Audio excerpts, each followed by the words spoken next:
هو الذي أرسل رسوله بالهدى ودين الحق ليظهره على الدين كله وكفى بالله شهيدا۔ نحمده ونصلی علی رسولہ الکریم، اما بعد فاعوذ باللہ من الشیطان الرجیم، بسم اللہ الرحمن الرحیم۔ قال اللہ تبارک و تعالی: افمن کان علی بینۃ من ربہ کمن زین لہ سوء عملہ واتبعوا اہواءہم۔ وقال النبی صلی اللہ علیہ وسلم: کانت بنو اسرائیل تسوسهم الانبیاء کلما ہلک نبی خلفہ نبی آخر الا لا نبی بعدی سیکون خلفاء فیکثرون۔ صدق اللہ مولانا العظیم وصدق رسولہ النبی الکریم۔ معزز دوستو،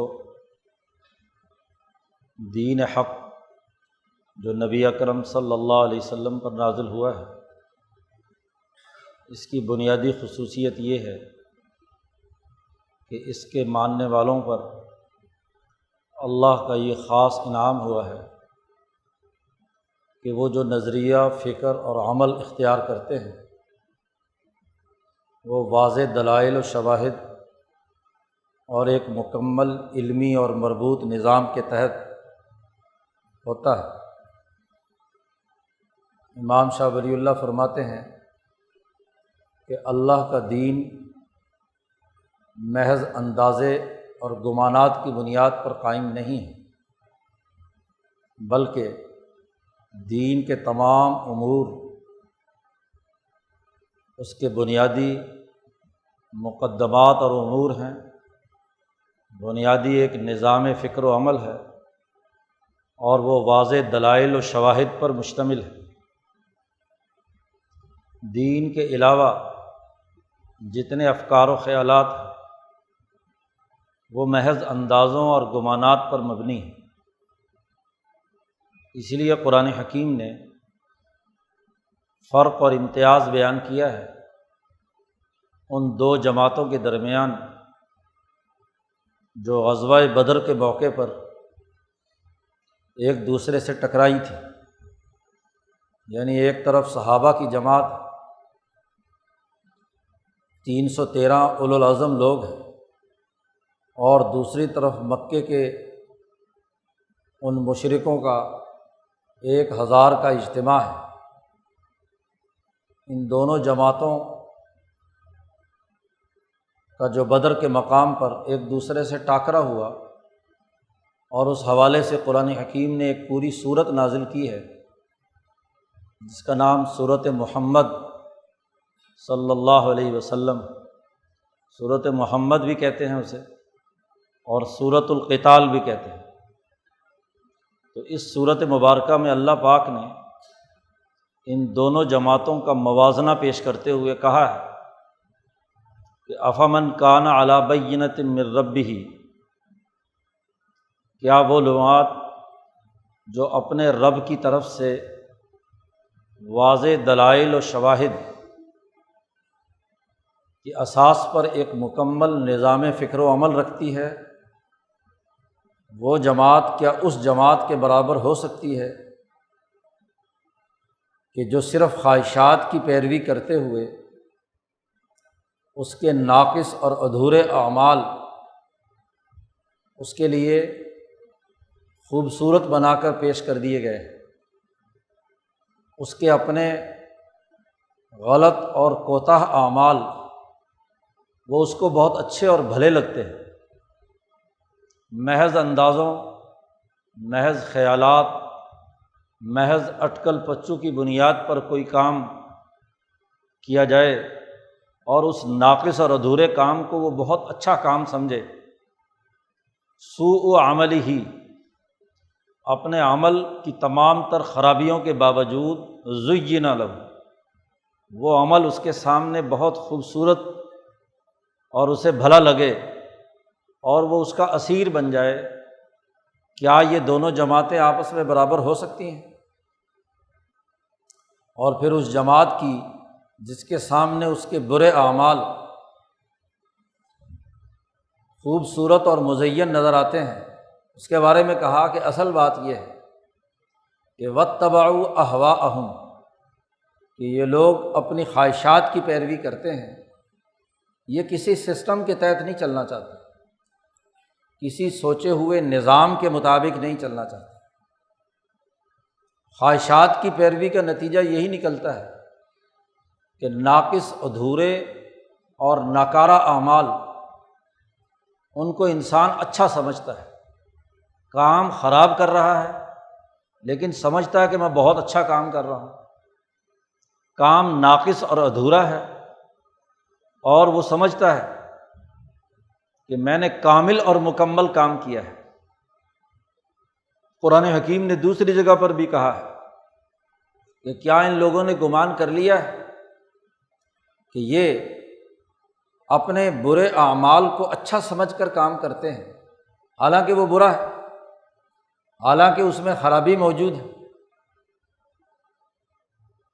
انسان دنیا میں وہی کامیاب ہوتا ہے جو اپنے اعمال کا جائزہ لے کر اس بات کا تعین کرے کہ واقعی میرے عمل کی قدر و قیمت کیا ہے، اس میں کہاں نقص اور خرابی واقع ہے، کہاں کمزوری ہے۔ جو آدمی اپنے آپ کو دھوکہ دے، غلط کام کرے اور اسے اچھا سمجھے، یا ناقص اور ادھورا کام کرے اور اسے کامل اور مکمل کام سمجھے، وہ کبھی کامیاب نہیں ہو سکتا۔ آپ دنیا کے اپنے پروفیشن میں دیکھ لیجیے، کوئی پروفیشن لے لیجیے، میڈیکل سائنسز کا ہو، انجینئرنگ کا ہو، پڑھنے پڑھانے کا ہو، ملک چلانے کا ہو، سیاست کا ہو، معیشت کا ہو، جس شعبہ زندگی میں بھی آپ دیکھیے، اگر آپ اپنے اعمال کا محاسبہ نہیں کرتے، جائزہ نہیں لیتے کہ میں کس درجے کا عمل کر رہا ہوں، اس کی قرار واقعی حیثیت کیا ہے، کیا وہ کسی علمی قواعد و ضوابط اور ایک مکمل نظام کے تحت کام کر رہا ہوں، یا محض اپنی خواہشات کی پیروی کرتے ہوئے کبھی ایک کر لیا، کبھی دوسرا کر لیا، کبھی تیسرا کر لیا، اس کے کاموں میں کوئی مربوط نظام فکر و عمل نہ ہو تو وہ کبھی کامیاب نہیں ہو۔ اس لیے دنیا میں جتنے بھی علوم وضع کیے گئے ہیں مختلف شعبوں کے، ان کو علم کہا اس لیے جاتا ہے کہ وہ حقائق کی بنیاد پر اپنا ایک مکمل علمی نظام تشکیل دیتے ہیں، اس کے بنیادی مقدمات طے کرتے ہیں، اس کے بنیادی امور طے کیے جاتے ہیں۔ ہر علم کا اپنا ایک سٹرکچر ہے،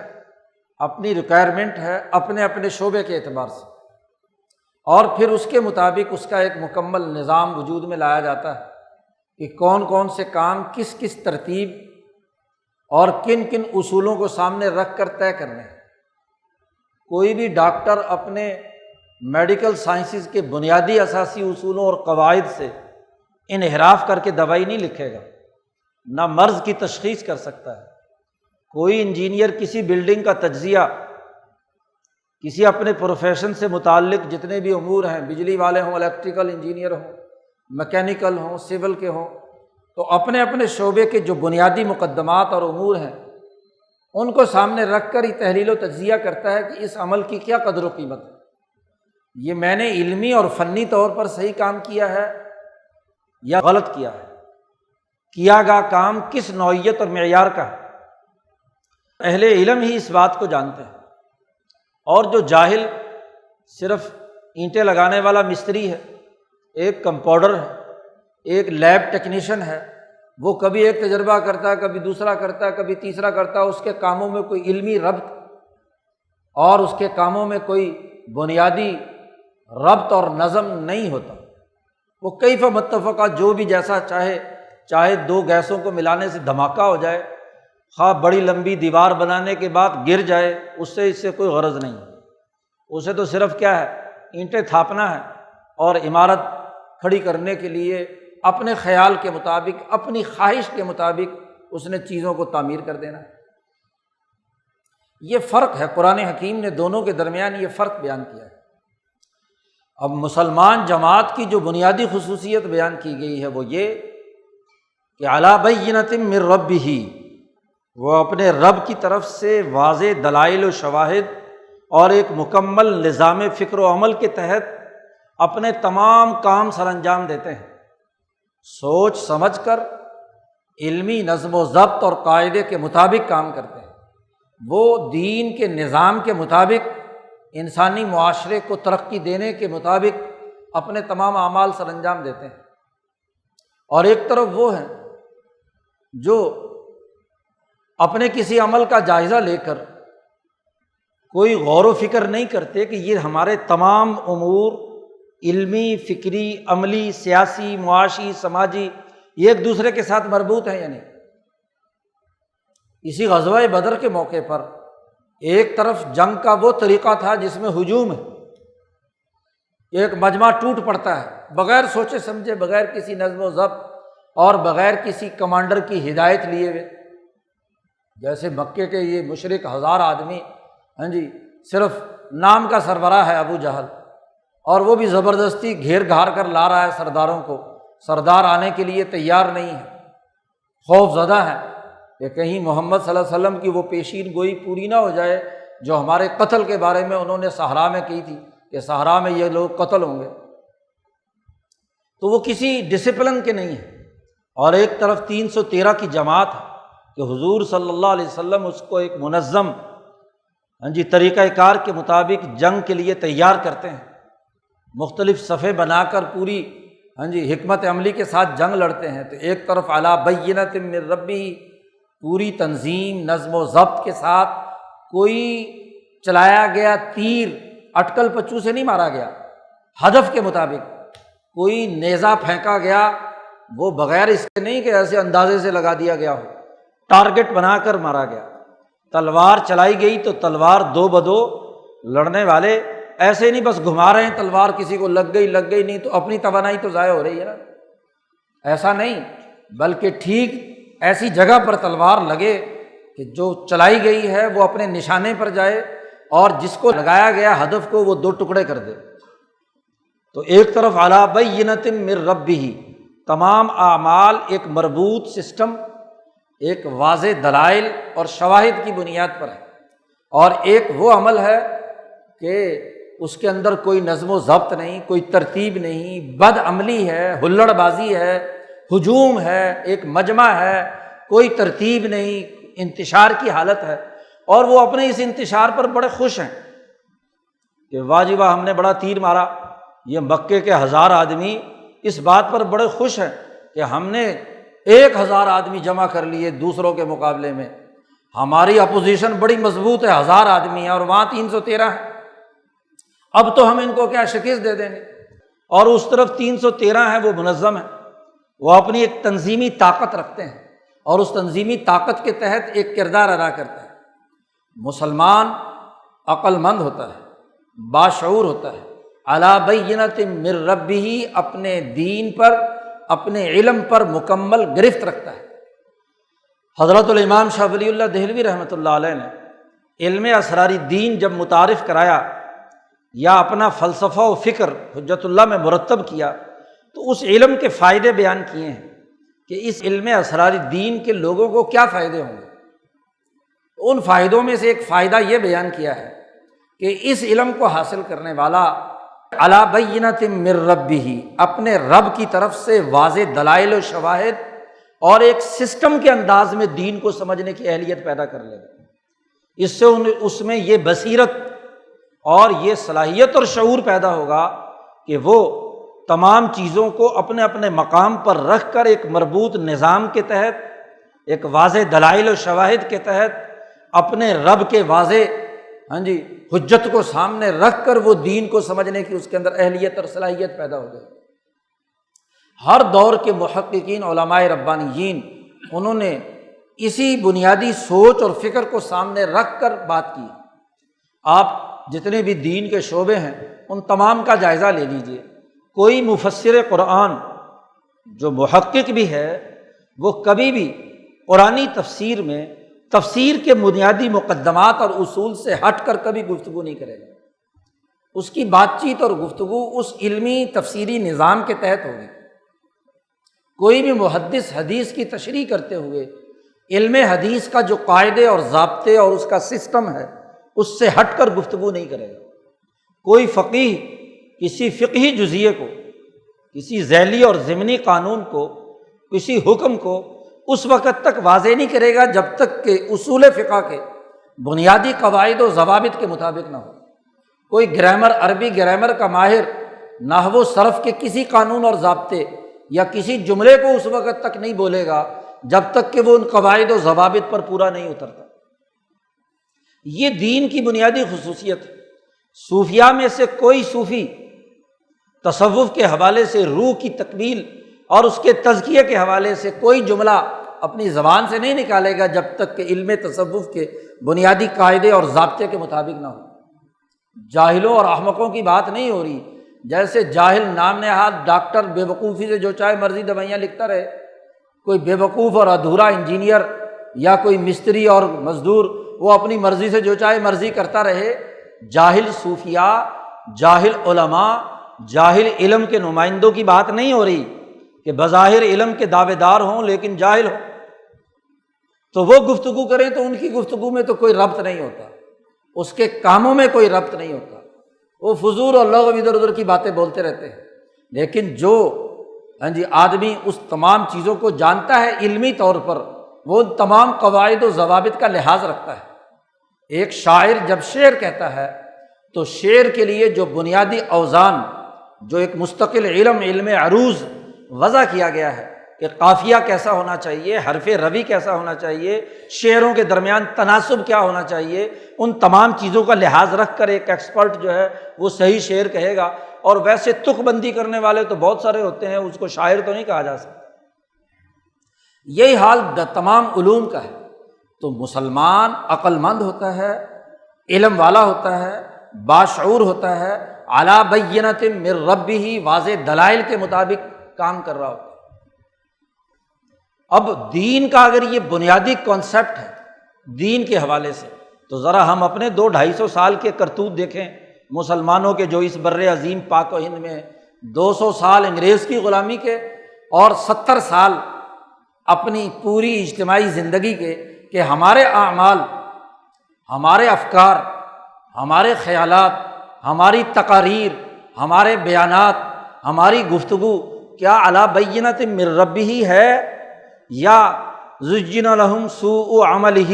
یا بد اعمالی کو خوبصورت بنا کر ہمارے سامنے پیش کر دیا گیا۔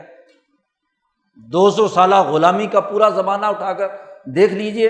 کہ غلامی کے زمانے میں جتنے مشہور لیڈر آپ کے ہاں گزرے ہیں، جنہوں نے انگریز سامراج کا ساتھ دیا، اس خطے کے بنیادی حقائق کو نظر انداز کیا، اس کے لیے اعلی کاری کا کردار ادا کیا، تو ساری بد اعمالیاں بڑی خوبصورت شکل میں ان کے سامنے آئیں۔ وہ سر سید ہو، پرویز ہو، اسی طریقے سے وہ قادیانی ہو، وہ چکڑالوی ہو، وہ مودودی ہو، جتنے بھی طبقے ہیں آپ دیکھ لیجیے کہ بد عملی کو انہوں نے بہت خوبصورت بنا کر اپنے سامنے پیش کر دیا۔ کوئی علمی نظام نہیں، کوئی علمی ربط نہیں، قرآن و سنت کے بنیادی حقائق سے متصادم، غلامی کے لیے اعلی کاری کا کردار ادا کرنے کا عمل رہا ہے۔ اور ماشاءاللہ پاکستان بننے کے بعد تو یہ بڑے عروج پر آپ کے سامنے ہر سال ایک نئی کہانی ہمارے سامنے آتی ہے جو اس حقیقت کی غبازی کرتی ہے کہ یہاں کے وہ لوگ جو ہمارے لیڈر کہلاتے ہیں وہ اپنی ہر تگ و دو میں لا حاصل کام کرتے ہیں، کوئی حاصل نہیں ہوتا، فضول اور لغو کام، اس سسٹم کے لیے اعلی کاری کا کام۔ ہر سال 2 سال بعد سیاست کے نام پر، جمہوریت کے نام پر، پارلیمنٹ کے نام پر، پارٹیوں کے نام پر، اسلام کے نام پر وہ کام کیے جاتے ہیں جن کا تعلق علی بینۃ من ربہ قطعی طور پر نہیں ہے، بلکہ ان کے سامنے زین لہم سوء عملی، ان کے برے اعمال ہیں اور وہ خوبصورت بنا کر پیش کر دیے گئے ہیں۔ اس لیے جو میں گفتگو ہوئی تھی خلافت کے حوالے سے، تو خلافت جو نیابت الہی ہے، اور اس نیابت الہی کا ایک اہم ترین شعبہ خلافت باطنہ ہے، اور خلافت باطنہ کے ذمہ دار وہ علماء محققین و مجددین ہیں، وہ مفسرین اور صوفیاء ہیں، وہ دین کے غلبے کا نظام قائم کرنے والے اولو العزم لوگ ہیں، جن کی ذمہ داری یہ ہے کہ وہ دین کے معیارات پر کسی قسم کی صلح نہیں کرتے، وہ حقائق جو دین کے ہیں وہ انسانیت کے سامنے رکھتے ہیں، اس پر تعلیم و تربیت کا اہتمام کرتے ہیں۔ اب اسلام کے نام پر سیاست کا ڈھول پیٹا جائے، ختم نبوت کے نام پر مجمع اکٹھے کیے جائیں، اور مقاصد اور اہداف اس سامراجی نظام کے لیے یا اپوزیشن اور یا اقتدار میں رہ کر ان اسلام پسندوں کو بیچنے کا کام کیا جائے، اس سے بڑی خرابی کی کیا بات ہے؟ تو بات یہ ہے کہ ہمارے اعمال میں کوئی تنظیم، کوئی نظم و نسق، کوئی مکمل نظام ریاست لی اسلام کے نام پر، اور اسلام جو علی بینۃ من ربہ عقل و شعور کا مکمل نظام فکر و عمل دیتا ہے، اس کو قبول کرنے کے لیے تیار نہیں۔ کبھی امریکیوں نے گرگٹ کی طرح ایسی پالیسی بدلی، کبھی روسیوں نے اور چینیوں نے اپنی پالیسی بدلی، کبھی ایران نے انقلاب کے بعد اپنی پالیسی بدلی۔ یہاں ہر 5-10 سال کے بعد جیسی ضرورت سامراج کی ہوتی ہے، جیسی نئی ڈگڈگی چلانی ہوتی ہے، اس کے مطابق ہمارے تبلچی جو ہیں سیاست کے نام پر، مذہب کے نام پر، حکومت کے نام پر، انتظامیہ کے نام پر، پارٹیوں کے نام پر تبلچی طبلہ بجانے کے لیے میدان عمل میں ہوتے ہیں۔ اور جمعے کا اجتماع کس لیے ہوتا ہے؟ اپنے اجتماعی مسائل پر غور و فکر کے لیے۔ یہ نمازیں پڑھانے کے لیے جمعے کا اجتماع نہیں ہوتا۔ جمعے کے دن تو 2 رکعت نماز ختم کر دی اللہ میاں نے کہ اس کی جگہ پر یہ خطبہ سنیں، یہ اجتماعی رائے قائم کریں، اپنی سوسائٹی کا تجزیہ کریں، اپنے گرد و پیش کے حقائق کو دیکھیں کہ کیا وہ سوء عملی ہی ہیں، خواہشات کی بنیاد پر ہیں، تمناؤں اور آرزوؤں کی بنیاد پر ہیں، یا وہ تمام کے تمام اعمال علی بینۃ من ربہ ہیں، واضح دلائل و شواہد اور پورے نظام کے ساتھ۔ اور افسوس ان مذہبی جماعتوں پر ہوتا ہے جو اپنے آپ کو نسبت دیتے ہیں شاہ ولی اللہ سے، جو اپنے آپ کو نسبت دیتے ہیں دیوبند کے ان محققین علماء حاجی امداد اللہ مہاجر مکی، حضرت نانوتوی، حضرت سندھی اور حضرت مدنی رحمۃ اللہ علیہ کے ساتھ، اور پھر کردار وہ ہو جو یہاں کی سامراجی جماعتوں کا، یہاں کی اعلی کار طاقتوں کا، یہاں کے غلام ذہنیت کا ہے، اس کو نظام پروگرام بنا کر اس کے لیے کردار ادا کرتے ہوں۔ اس سے بڑی لعنت کی اور خرابی کی بات کیا ہے؟ قرآن کہتا ہے واتبعوا اہواءہم، انہی کے بارے میں قرآن نے کہا اولئک الذین ابسلوا بما کسبوا، یہی وہ لوگ ہیں جو اپنے کرتوتوں کے الجھاؤ اور جال میں پھنسے ہوئے ہیں۔ قرآن حکیم 2 ٹوک بات کرتا ہے واضح طور پر کہ ایک علی بینۃ من ربہ، عقل و شعور، فہم و بصیرت، دلائل اور ایک مکمل نظام کے مطابق کردار ادا کرنے والی جماعت ہے، اور ایک واتبعوا اہواءہم، خواہشات کی بنیاد پر بد عملیوں سے اتنی مانوس ہو چکی ہے کہ اسی کو خوبصورت بنا کر اپنے سامنے پیش کرتی ہے۔ یہ فرق و امتیاز قرآن نے بیان کیا ہے۔ یہ آیت منسوخ تو نہیں ہو گئی، ابھی بھی قرآن میں ہے، تم ہی پڑھتے ہو، قاری تراویح میں پڑھتا ہے، مسلمان سنتے ہیں، تو اس آیت کے تقاضوں کے مطابق آج تو ٹھنڈے دل سے سوچ لو کہ یہ جو ہم کام کر رہے ہیں اس کام کی حقیقی نوعیت اور حقیقی مقام کیا ہے، اور دین کی اصل تعلیمات کیا ہیں، کہ وہ مکمل غلبہ چاہتا ہے، اپنا سسٹم چاہتا ہے، اپنے افکار و نظریات کے مطابق عملی نظام چاہتا ہے، اور جو اس سے انحراف کرے، بد عملیوں کو اچھا سمجھے، وہ منافقت کے علاوہ کوئی اور کردار ادا نہیں کرتا۔ اللہ تعالیٰ سے دعا ہے کہ ہمیں دین کو سمجھنے اور اپنے اعمال کا محاسبہ کرنے کی توفیق عطا فرمائے۔ وآخر دعوانا ان الحمد للہ رب العالمین۔